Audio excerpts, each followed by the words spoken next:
When I go to the pet store and see the worms you buy for your pets to eat, I always wonder what would happen if instead of feeding them, you let them live and morph into their next stage of life.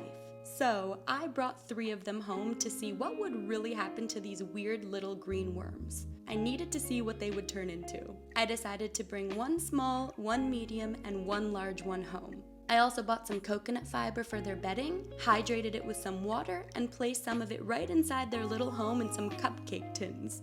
For food, I added this chow and some tomatoes, which, by the way, once they eat tomatoes, you can't feed them to any other animals because they become toxic. But once their little home was ready, I added the little worms inside, and I soon noticed that they began to circle the enclosure. They ate really rapidly, and they used their little suction cup cute feet to maneuver their way around this enclosure. They ate for a number of days, and a lot.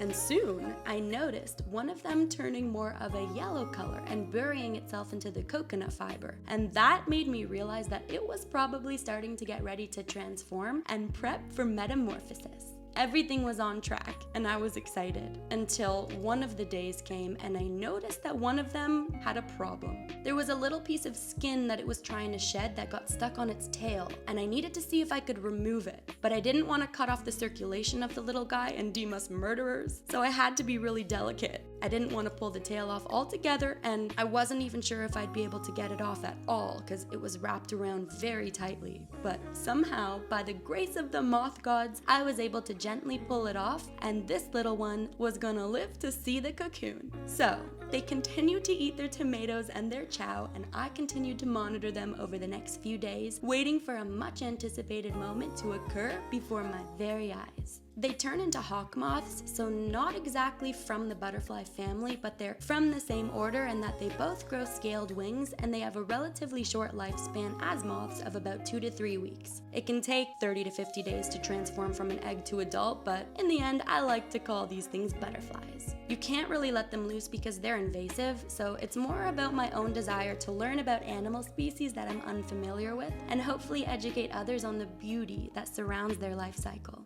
These specific ones are tomato hornworms, so they feed mostly on tomatoes, but there are also tobacco hornworms, and both feed on their respective host plants. It can be really hard to spot them on your plants, but trust me, you will know once the plant that you have starts to disappear. A family of hornworms can demolish a huge tomato plant in just a few hours. And in nature, the